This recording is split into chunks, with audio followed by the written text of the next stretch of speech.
that maybe you can have some other people on the one time and keep doing something power. So that's what they need right now. You see, you're not crying, but being by the man, you can feel some other thing in the situation for you. That's what they want right now. That's right.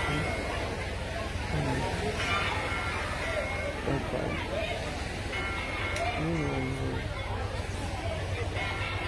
The church is gone, but the people still here. Okay?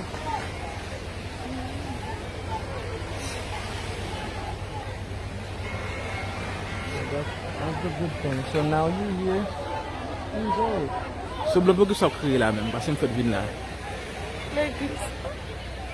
L'église là. So, te gon l'eglise la? L'église là. Ok. Quand on va yo campé là, l'église là. Son l'eglise ki te la? Wow.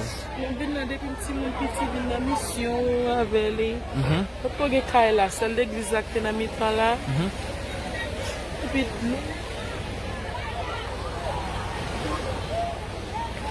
c'était belle en pile. Petit kay. Ok.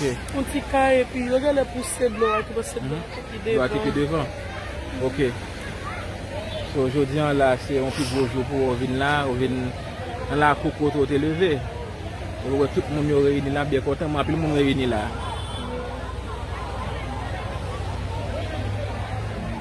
Le monde là, je dois te grandir avec un peu de On va changer.